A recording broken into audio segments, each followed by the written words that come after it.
너무 깜짝 놀란 뉴스가 하나 있었을 겁니다. 그것은 바로 당의 이름은 바뀌긴 했지만 아무튼 국민의힘 당이었던 뭐 한나라당, 새누리당 때 보수 정당에서 내리 3선 의원을 하고 지금도 보수 정당의 당협위원장을 하고 있는 이해훈 경제 전문가이면서 이제 정치인이라고 할 수 있는데 갑자기 이 이재명 정부의 새로운 부서죠.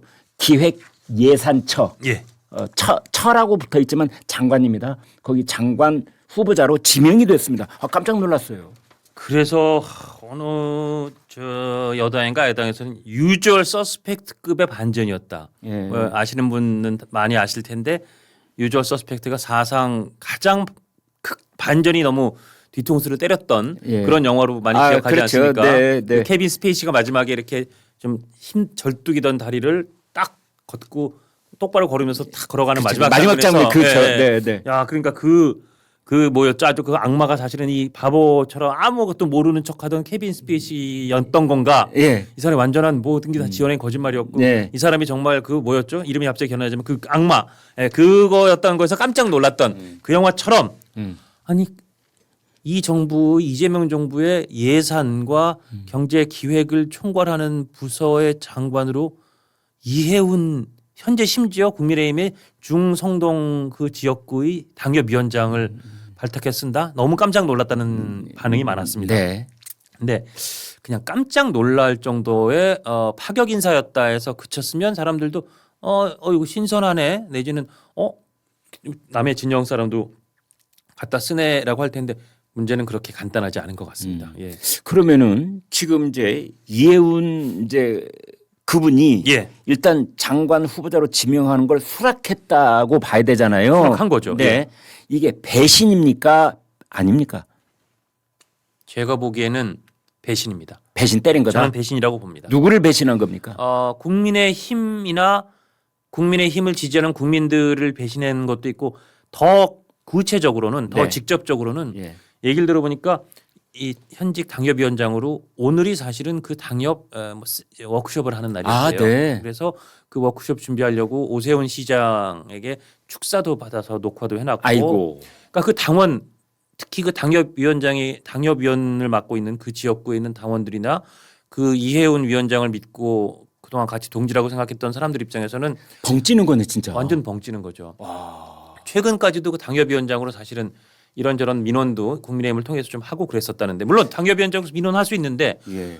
그러니까 요만큼의 기적도 보이지 않다가 그러니까 중구하고 성동 울구 그쪽에 있는 이제 당원들도 있고 예. 또 이제 더 열심히 이제 뛴 분들도 있고 참모들도 있고 다 있을 거 아니에요. 그분들한테 사실은 장관 후보자로 할 테니까 수락하실래요 하고 그냥 반나절에 끝나는 게 아니에요. 그럼 일단 저희가 검증해야 되는데 검증 동의하실래요? 그러면 저희 거 다 보여주겠다는 그게 보통 한 달 전에 통보가 간다고 최소한 그러니까 한 그러더라고요. 3주 이상 걸리거든요. 네네네. 그러면 장관 할 용이 있으세요? 그러면 검증에 동의하실래요? 인사검증 들어갑니다 오늘부터. 그게 최소한 이달 초 내지는 지난달 11월 말 그렇지. 예. 있었다고 봐야지. 봐야죠. 그러면 최소 한 달 동안을 이해훈 장관 후보자가 됐죠. 이해훈 장관 후보자는 그 얘기에 대해서 동의할게요. 만약에 통과하면 나 장관 시켜주면 나 할게요. 라는 의사를 표시한 상황에서 한 달을 그렇게 계속 당협위원장을 하면서 당에도 얘기 안 하고 당협에 있는 그 당원들한테도 얘기를 안 하고 오늘 심지어 그 워크숍인가 그거를 잡아놓고 다 준비하던 사람들 너무했네. 그런 의미에서 저는 구체적으로 그 너무했다. 당원들한테는 배신이라고 생각합니다. 그리고 당 지도부는 말할 것도 없이 까맣게 모르고 당 지도부터 까맣게 당 대표도 모르고 원내대표도 모르고 다 몰랐죠. 그러다 보니까 지금 국민의힘에서는 그래서 어제 그냥 뭐 윤리위 뭐 징계위 이런 거 안 거치고 최고위원들 서면 결의로 그냥 바로 그냥 그 당에서 제명을 해버렸습니다. 근데 이해훈 어쩌면 당원 제명. 이랬을지도 몰라. 한 달 전쯤 이제 용산 대통령실 당시에 그렇죠. 연락을 하면서 예. 이건 극비입니다. 보안이 한 글자라도 나가는 순간 없던 일로 하겠습니다. 우리는 모든 걸 부인하겠습니다. 뭐 이렇게 미리 단도리를 해놓지 않았을까? 그런 것 때문에 보안 유지 때문에 할 수 없이 얘기를 못했다라고 이해훈 장관 후보자는 얘기하는데요. 네. 저는 그랬을 것 같아요. 그런데 그게 맞다면 첫째 대통령실도 야당에 대한 예의가 아니었다고 생각합니다. 아. 둘째, 전 이해운 장관 후보자 입장이라면 아니 제가 할 용이 있습니다. 그렇다면 그래도 저한테 최소한 제 당에 대해서 최소한의 예의를 지킬 시간은 주셔야죠. 그럼 만약에 통과됐다 그러면 발표하시기 전에 한 다만 며칠이라도 말미를 주십시오. 그럼 제가 우리 당원들하고 아니면 우리 우리 당 지도부 아니면 우리 당을 지지하는 여러 국민들한테 최소한의 예의를 갖출 시간은 주세요라고 저는 했어야 된다고 봅니다. 근데 대통령실도 임열문 끝장이에요라고 했을 것 같은데 그랬다면 그것도 야당에 대한 예의가 아니고 이해운 장관 후보자도 최소한의 시간은 확보해서 이게 일종의 엄청난 이별인데 최소한 이별하는 그 최소한의 의식은 갖췄어야 되는 거 아닐까? 근데 이게 일체 없었다는 면에서 그래서 지금 굉장히 많은 격한 반응이 나오고 있습니다. 격한 반응이 나오는데 네. 오늘 뭐 하여튼 서울시의 현역 당협위원장 중에 한 분인 김근식 교수 같은 사람은 이건 이해운 장관을 총알바지로 쓰는 거다라고 이제 표현도 하면서도 무슨 뜻일까요? 총알바지로 쓴다는 거. 그러니까 그 얘기는 예. 민주당에서도 일종의 이게 차도 살인지계다라는 얘기도 한 거와 네. 일맥상통하는데 남의 칼을 빌어서 적을 벤다. 그렇죠. 예. 적을 베는데 내 칼로 베는 게 아니라 적의 칼로 적을 베는 게 소위 차도 살인의 계략 아닙니까? 그래서 네. 차도 남의 칼로 살인 사람을 찌르는 그 계략이다. 왜냐하면 지금 이재명 대통령이 하는 여러 가지 재정 확장 정책이라든지 예산 어떻게 보면 굉장히 퍼붓고 있고 그래서 환율에 상당히 지금 혼란이 생기고 물가가 오르고 부동산 값도 치솟고 근데 이게 사실은 재정을 많이 뿌리는 거에서 연원된다는 거는 많은 사람들이 알거든요. 그렇죠. 비판을 받을 소지가 되게 많아요. 네. 거기가 이 정부의 굉장히 위험 신호의 시발점이라고 보는 사람도 그렇지, 많아요. 그렇지. 근데 이거를 계속 우리 편 그러니까 민주당 편 사람들이 이 정책을 하다가 나중에 정말 일이 커졌을 때 그러니까 김용범이나 뭐 구윤철이 그렇죠. 방어를 하는 것보다는 평소에 이 얘기에 대해서 굉장히 그냥 옐로 카드나 레드 카드를 막 들면서 막 반대했으나 어쨌든 경제 전문가인 이해운 장관 후보자를 시켜서 그걸 하면 나중에 하더라도 아니 보수 정부에서도 그 경제 전문가가 와서 같이 했던 거다라고 해서 결국은 이 재정을 이렇게 좀 확장 정책 쓰는 거를 보수 사람 데려다가 차도로 살인하는 차도로 예산을 막 퍼붓는 정책을 쓰는 게 리스크를 덜한다. 그런 의미에서 이제 차도 살인지계란 말이 나오는데 이걸 갖고 이제 국민의힘에서는 이거 조금 더 적나라하게 말하면 총알바지 쓰는 거 아니냐. 총알바지란 말이 좀 격한 표현이지만 아니 정말 이해운 장관 앞에 놓고 맞는 이 재정 확장 그리고 이 무분별한 예산 이런 거에 대해서 맞는 총알을 대신 이해운 장관 맞추는 거 아니냐. 뭐 이런 비판도 나오는 겁니다. 총알바지를 하면 총알 맞아서 나중에 죽잖아요. 중간에. 보통 죽죠. 네. 그러면 한 번 쓰고 버리는 칸 이 차도 살인은 칼을 빌려서 그걸 계속 쓰는 게 아니라 한두 번 쓰고 사실은 토사구팽할 경우가 과거에 많이 있었잖아요. 그렇습니다. 예. 이제 그런 얘기까지 다 담고 있는 그런 비판 같아요. 그런 비판입니다. 그렇습니다. 네. 그래서 하여튼 그것도 있고 그다음 아까도 이제 국민의힘에서는 배신이다. 이거는 정말 당원에 대한 예의를 못 지켰다는 격한 반응이 나오고 있고 그래서 뭐 당장 제명 보통 뭐 일요일 날 그냥 최고위원들 뭐 이 서면 의결로 그냥 제명을 하는 그런 아주 강력한 대응이 나왔는데 그러니까 이게 지금 어쨌든 청문회 해야 되거든요. 네. 왜냐하면 이것도 기획예산처지만 장관 국무위원이기 때문에 청문회를 거쳐야 돼요. 물론 청문회에서 채택하느냐 아니냐 상관없이 임명을 하지만 청문회 절차가 굉장히 청문회가 기기묘묘한 풍경이 펼쳐지겠군요. 바로 엊그제까지 국민의힘 당협위원장이었는데 민주당이 실드치고 국민의힘이 공격하는 맞습니다. 그런 이제까지 한 번도 보지 못한 풍경이 예견돼 있군요. 지금. 그래서 지금 국민의힘에서 굉장히 아주 유능한 스나이퍼 저격수 중에 한 명으로 꼽히는 주진우 의원은 당장 SNS에 보수의 변절은 유죄 느낌표 이해운 검증 착수 이렇게 한 15글자 뭐 한 17글자 정도의 딱 선언을 내걸고 자 이제 검증한다 이렇게. 왜냐하면 참 이 요즘은 말이죠. 저희 시청자들께 더 잘 아시겠지만 디지털 시대는 디지털 족적이 다 남아 있어요. 맞습니다. 이해운 후보자가 여기저기 가서 강연한 것, 국회에서 연설한 것, 토론회에서 발언한 것, 그다음에 자기 지역에 그 내걸은 현수막 이런 것들이 다 고스란히 남아 있는 거예요. 그거 이제 다 이제 청문회 때 하나씩 보여주면서 지금도 그 생각이냐 바뀌었냐 이제 하나씩 따지기 시작하면은 정말 곤욕스럽겠어요. 그래서 주진우 의원도 그 SNS에 당장 말씀하신 그 플랜카드 예. 민주당의 내란 선동에 대한민국이 무너지고 있습니다. 큰 플랜카드 걸고 옆에 예. 국민의힘 이해운 중성동을 당협위원장이라고 적은 것부터 내걸었고요. 네. 근데 이건 당장 그 플랜카드 정도가 아니라 예. 이해운 후보자가 예. 지난 2월 이건 이미 영상이 다 남아 있으니까 네. 말씀하신 것처럼 이해운 장관은 이미 자기 SNS 이런 거 다 닫았어요. 아 그래요? 벌써 닫았어요. 이야. 네, 닫았는데 이야 그러나 이게 너무하네. 흔적이 남잖아요. 그리고 아 그러면 닫는다고 닫혀지는 게 아니에요. 아니에요. 그거 다 지금 그 뭐죠 이렇게 영상 미리 떠놓는 거 다운 받아놓고 그렇죠. 예, 캡처해놓고 캡처 다 예. 해놔놨어요. 거기 일단 영상으로 남아 있는 게 지난 2월에 집회에 이해운 당시 이제 당협위원장이죠. 예. 불법 탄핵 중단하라. 대통령을 석방하라라고 본인이 이제 먼저 선창하는 연단에 여러 번 올라갔어요. 연단이 여러 번 올라갔답니다. 예.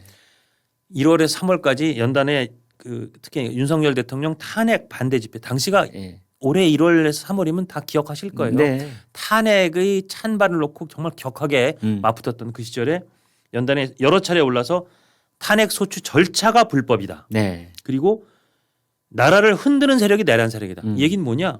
탄핵 불법이다. 그다음에 소추부터 불법이었다. 아. 그러니까 대통령 윤석열 대통령은 석방시켜야 된다. 네. 나라를 흔드는 세력이 내란 세력이다. 민주당이 내란 세력이라고 얘기한 거예요. 아 그렇죠. 민주당이 내란 네. 세력이다. 그러다 보니까 이거를 놓고는 이게 무슨 SNS 닫고 해서 해결될 문제가 아니라 민주당 내에서도 아니 아무리 대통령이 임명했다고 해도 이 양반을 기획예산처 장관 시키는 게 맞아요? 라는 반발이 벌써 일어나고 있습니다.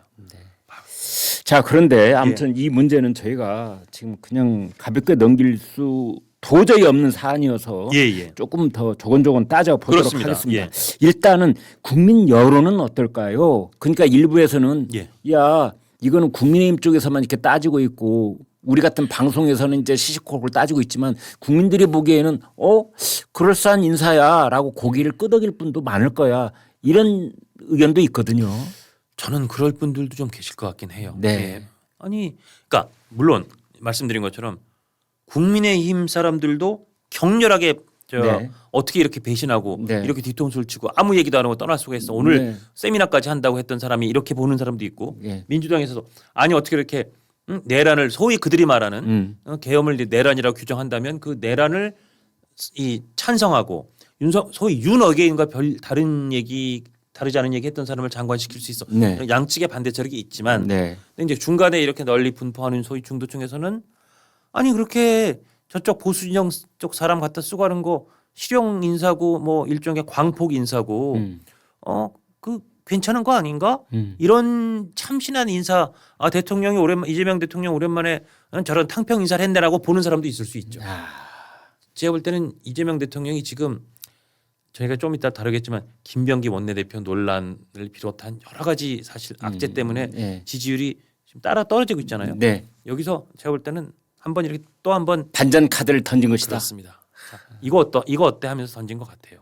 그럼 국민들의 관심이 그쪽으로 확 쏠리고 그러다 보면 기존 거의 이슈를 좀 덮는 효과도 노리지 않았을까. 그리고 일단 저도 처음 들었을 때 진짜 그 이해운 이러면서 살짝 놀랍고 이게 신선하거나 좀 충격적이거나 뭐 여러 가지 그 양가적 감정이 들긴 했지만 놀랍긴 했거든요.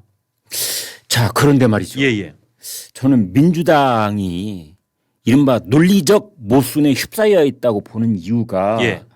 지금 민주당 지도부가 뭐 연일 계속해서 하는 얘기가 제2의 종합특검하고 뭐 내란 세력 잔당들을 끝까지 척결하고 이런 얘기를 하고 있는데 예. 아니 탄핵 반대를 부르짖고 내란에 동조했다고 비난받을 수 있는 인사를 예. 이렇게 내각에 중용을 한다고 하면 예. 아니 제2의 종합특검은 뭐며 맞습니다. 네? 내란 동조 인사를 또 중용하는 건 뭐예요? 이거 앞뒤가 틀린 거 아닙니까? 저도 그 생각이 딱 들었습니다. 네. 아니 저렇게 논리적으로 앞뒤가 안 맞는 인사를 한다면 최소한 자 12월 31일자로 저희가 이제 소위 내란 몰이 그만할게요. 네. 자 2026년 1월 1일부터는 우리 다 손잡고 앞으로 가는 겁니다. 자 이제 내란 무슨 제2종합특검 이런 거는 다 그만하겠습니다. 자 여기까지 하고 이제 우리 국민들 여기서 자 이제 앙금을 좀 터시죠라고 하면서 이해운 장관을 썼다 그러면 일리가 있다. 네. 앞뒤가 맥락이 맞는다고 할 텐데 네. 이해운 장관 아까 말씀드린 것처럼 불법 탄핵 중단하라 윤 대통령 석방하라 를 외쳤던 사람을 장관으로 쓰면서 아직 특검은 끝나지 않았어. 아직 털어야 될 게 더 많아 그러면서 좀 이따가 다르겠지만 이 특검에만 지금 이미 한 1,000억 정도를 썼다는 말이 나오는데 다시 또 특검을 한다고요? 3대 특검에서 다 미진한 걸 한다고.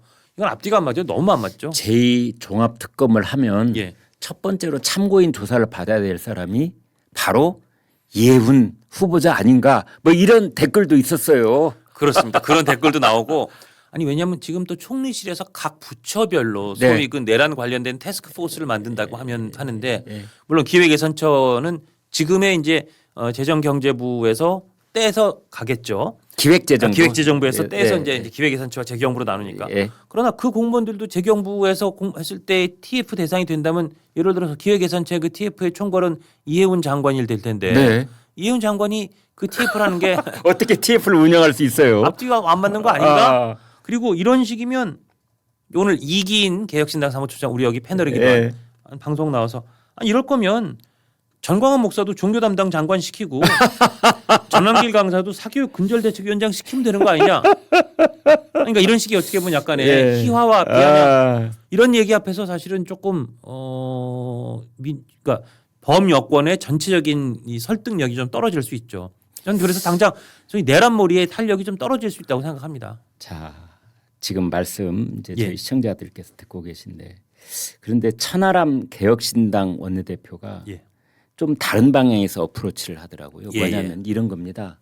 이제 한두 시간 전에 한 얘기인데 그러니까 국민의힘 쪽에서는 이해운 비난하고 배신자라고 몰아붙이고 뭐 청문회 때 두고 보자 이제 그럴 수 있지만 예. 그러나 자칫하다가 국민의힘이 쪼그라들 수 있다. 왜냐하면 예. 어찌됐든 이해운이라고 하는 국민의힘의 자산을 예. 저쪽에서 뽑아갔지 않느냐. 그렇죠. 예를 들면 말이죠. 그렇죠. 그래서 이런 얘기를 합니다. 천하람 원내대표가 뭐라고 하냐면 이러다가 유승민을 국무총리에 임명하면 어떡할래. 예? 그러면 결국은 큰 틀에서 본다면 이재명 정권의 탕평 인사 국민의힘은 계속해서 가지고 있는 사람 이왕 등짝에 배신자라고 낙인 찍어놨으니 데려가려면 데리고 가 이렇게 된다면 결국은 국민의힘의 사이즈는 쫄아드는 것 아니냐.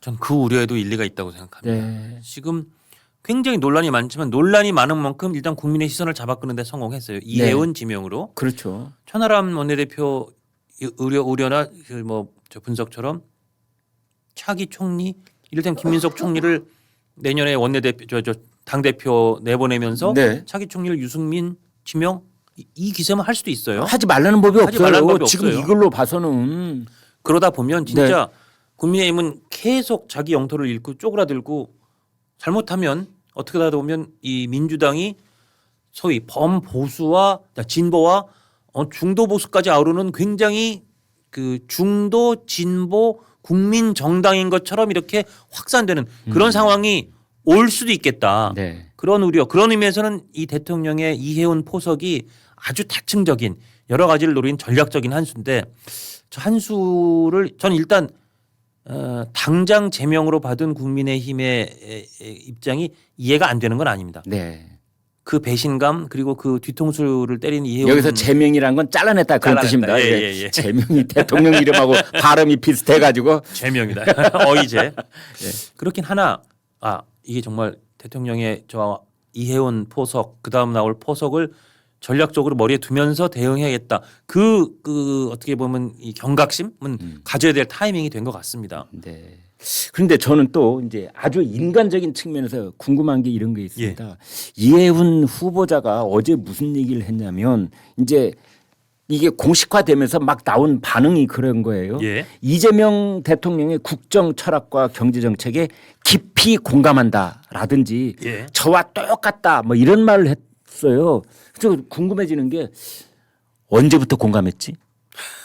언제부터? 오래전부터? 아니면 당신 장관 후보자로 지명할 수 있어라는 통보받은 날부터 막 갑작스럽게 공감하기 시작했나? 저 같으면 말이죠. 예. 이제 보통 사람이라면 그 통보를 받고 고민이 깊었었다. 이렇게 한마디 걸칠 것 같아요. 예. 그런데 이해운 장관 후보자는 그냥 그런 말 없이 오래전부터 마치 공감했던 것처럼 예. 국정 철학에 나하고 생각이 똑같다고 얘기를 하니까 굉장히 어색하게 들리더라고요. 어색하죠. 예. 예. 그 부분도 참 어색한 지점입니다. 그 아까 조선일보 일면 사진 보여주셨지만 거기 딱 나오는 그 사진이 예전에 이재명 경기도지사와 이해운 미래통합 그렇습니다. 예. 이 사진. 바로 네, 그 사진이 예, 여기 보여드리면. 2020년 3월 26일 한 방송사 토론에서 네. 재난 기본소득 긴급 처방인가 퍼퓰리즘인가라는 주제로 토론할 때 아주 극명하게 이재명 지사와 이해운 의원은 완전히 상반되는 의견을 보였었거든요. 그러니까 저 토론을 봤던 사람이나 그동안 이해운 의원이 전 의원이 밝혔던 정책을 보는 사람은 경제 정책 면에서 당장 아까 말씀드린 예산 재정을 확장적으로 막 풀었을 것이냐 아니 그렇게 쓰는 건 파퓰리즘이야 그렇게 하면 안 돼. 예산은 정말 긴축해서 알맞게 잘 써야 돼. 입장이 완전히 다른 거거든요. 그때는 마치 물과 기름 같았어요. 물과 기름이 오늘날 기름이 사실은 제가 물이었어요라고 말하는 셈이란 말이에요. 그러면 진짜 이해운 의원은 극단적으로 좀 과장해서 말하면 진짜 그렇게 생각하면서 그럼 지금 동안 10몇 년 동안 일종의 뭐 이중간첩처럼 여기서 암약해온 거야? 이해운 후보자는 예. 서울대 경제학과 나왔고 그렇습니다. 혹시 선배 아닙니까? 후배입니까? 제 4년 선배입니다. 과 선배입니다. 예. 그래서 개인적으로 좀 압니다. 제가 그래서. 예. 그 과 예. 얘기 좀 할까요 지금부터? 그리고 미국에서 박사했잖아요. UCLA에서 박사했습니다. 네. 예. 그리고 KDI에서 연구위원을 하다가 네. 옛날 그 소위 그 새누리당 시절이었나요? 하여튼 친박근혜 의원으로 영입돼서 서울 서초갑에서 3번 연속 당선돼서 중진이 됐고요. 그 다음엔 박근혜 대통령의 탄핵에는 사실 굉장히 앞장섰었고 탈당해서 유승민계의 바른미래당 가서 대표도 했었고. 자 그렇다면은 예. 같은 S대 경제학과 동창으로서 한마디 하시죠. 여기도 마이크 있습니다. 뭐라고 그러시겠어요? 아니 저는 사는 선배한테 저는 예. 앞에 계시면 이해운 선배 좀 실망입니다. 아까 말씀드린 그런 최소한의 과정, 최소한의 절차도 안 하고 저렇게 한 큐에 넘어간 것도 실망이고 네. 물과 기름이었던 이해훈 선배가 전 지금까지 한 번도 물과 다른 적이 없었습니다라고 얘기한 것도 좀 실망이다. 그런 면에서는 좀 실망이다라는 생각이 든다고 말씀드리겠어요. 그런데 예. 이해운 후보자는 아마 중앙일보 기자가 물어봤던 모양이에요. 예. 아니 탄핵에 반대했던 그 시절의 발언은 어떻게 할 겁니까? 그랬더니 뭐라고 하냐면 그때는 내가 분위기에 편승해서 잠시 따라간 것이었다. 후회한다. 그랬대요. 후회한다고. 예. 참 근데 후회한다는 말 하면서 잠시 따라간 것이라고 그랬어요. 그러면 그때 그 엄동설안에 예. 같이 아스팔트에 앉아있던 분들은 뭐가 된 겁니까? 그렇죠. 잠시 따라온 사람의 그 선창에 따라했던 사람들 입장에서는 그분들도 또 일종의 씁쓸한 배신감 같은 걸 느낄 수 있을 것 같아요. 근데 말이 그리고 어떻게 이게 한 번 나간 건 아니더라고요. 기사에 보면 예. 여러 차례 나간 거로 돼 있어요. 여러 차례 나갔는데 예. 그걸 잠시 따라가는 것 뭐 후회한다. 마치 그때 자기가 철이 없어서 예. 잠깐 헛짓을 했다는 식으로 얘기를 했더라고요. 예. 참 그런 부분도 좀 이제 장관 후보자로 지명을 받으니까 뭐 굉장히 그 긴장되고 예. 또는 막 가슴이 뛰었을까요? 기쁘고 막 가슴이 뛰고 그랬을까요? 참. 자 그런데 예. 이제 중요한 질문을 하나 우리가 던지고 얘기를 나눠보도록 하겠습니다. 예. 큰 틀에서 본다면 예. 이재명 대통령의 이런 실용적 통합 인사 진심입니까? 아니면 지방선거를 앞둔 정치적 제스처입니까?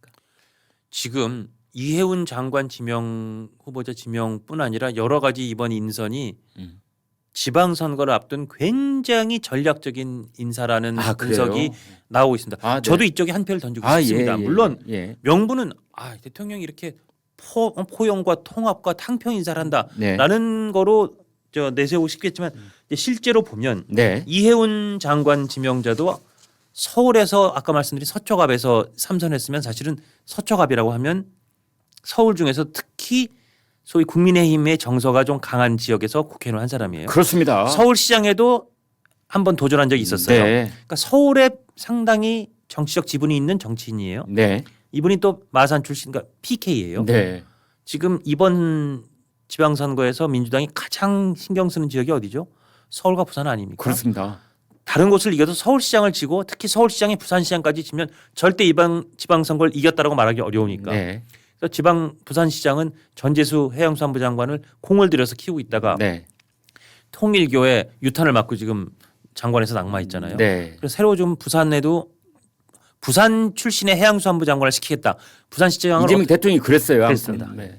서울과 부산에 굉장히 큰 포석이 될 텐데 네. 뿐만 아니라 이번에 시킨 이번 인사에서 장관급인 국민경제자문회의 부의장 김성식 이분도 보수 쪽 인사인데 무난한 중도 보수 이렇게 예. 우리가 이 얘기를 해왔던 그런 인물평을 맞습니다. 받았던 사람이에요. 예, 이분 무난하고 합리적인데 이분 부산고 출신의 서울대 경제학과입니다. 아하. 이분도 PK예요. 네, 경제학과 출신들이 아무튼 네 이번에 많이 그 대통령 눈에 들었군요.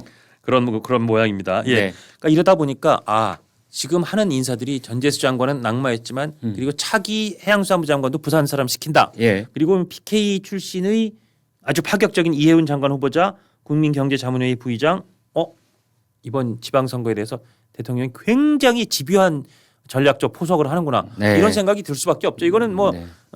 저의 생각일 뿐 아니라 이번 뭐 여러 가지 보도에 나오는 기사의 전문가들 기자들도 그런 분석을 좀 내놓고 있습니다. 그러니까 실용적이고 통합의 인사라고 국민들 눈에 비춰지기를 바랐기 때문에 한 인사인 측면도 있지만 예. 동시에 이제 지방선거를 염두에 둔 그런 포석의 일환일 수도 있다. 그렇습니다. 이제 이렇게 봐야 된다는 거고요. 그렇습니다. 지금이 12월인데 제가 조선일보 입사를 1985년 4월에 했습니다. 그러니까 근무 기간을 따지니까 40년 하고 약 6개월쯤 제가 조선일보에서 근무를 했습니다. 그걸 바탕으로 제가 자신 있게 말씀드릴 수 있는 것 하나는 조선일보 참 좋은 신문입니다. 조선일보 보시면은 행복하고 그리고 부자가 되실 수 있다. 저는 그런 확신을 갖고 있습니다. 그래도 지금 여기 아래 자막 나가고 있는데 구독 멤버십 신청하는데 1577-8585 번호 참 쉽죠. 1577-8585 이리 전화를 하시거나 또 카카오톡 조선일보 제보라고 하는 데 들어가서 신청을 하시면 됩니다. 이게 이제 오늘 아침 종이 신문인데요. 우리가 뉴스를 접하는 통로가 참 다양해졌습니다. TV 뉴스를 볼 수도 있고 또 뭐 유튜브 채널을 통해서도 볼 수도 있고 또 다른 인터넷을 통해서 또 뉴스를 접하기도 하고 그러는데 이 신문을 펼치면은 다른 그 디지털 공간을 통해서 뉴스를 접하는 거하고 전혀 다른 그런 방식으로 뉴스를 종합적이고 입체적이고 포괄적으로 그렇게 볼 수 있습니다. 제가 인공지능한테 물어봤습니다. 종이에 인쇄된 신문을 보는 것과 디지털 공간을 통해서 뉴스를 보는 것은 어떤 차이가 있다고 너는 생각하느냐 그랬더니 인공지능이 이런 대답을 하더군요. 종이 신문은 정원을 거닐면서 꽃 한 그루 한 그루를 관상하는 그런 것이라고 한다면 디지털 공간을 통해서 뉴스를 접하는 것은 아주 그냥 복잡하고 시끄러운 시장을 통과하면서 음식을 먹는 거랑 비슷한 거다. 이제 그런 얘기를 하는 걸 봤습니다. 지금 종이 신문은 한 달 구독료가 2만 원입니다. 이 종이 신문이 어떻게 보면 2만 원대에 여러분에게 문 앞에 매일 새벽에 서비스되는 마지막 시점을 관통하고 있는 것 아닌가 그런 생각이 들 때가 있습니다. 종이 신문, 종이로 인쇄된 그 잉크 냄새를 맡으면서 아침 신문을 포괄적이고 종합적이고 입체적으로 살펴보는 그래서 내가 원하는 뉴스뿐만이 아니라 조선일보를 만드는 그 보도 전문가들의 그 편집자의 손길을 거쳐서 나오는 그 신문을 볼 수 있는 그런 좋은 기회라고 생각이 되어져서요. 그 말씀을 꼭 드리고 싶습니다. 유튜브를 통해서 신문을 구독한다 이렇게 말씀을 주시면은 이런 대형 벽걸이 달력 여기에 집안 식구들 생일 표시하기 좋고 또 무슨 모임 표시하기 좋은 또 음력이 다 표시되어 있는 이 대형 2026년 붉은 말의 해 벽걸이 달력 드리도록 하겠고요.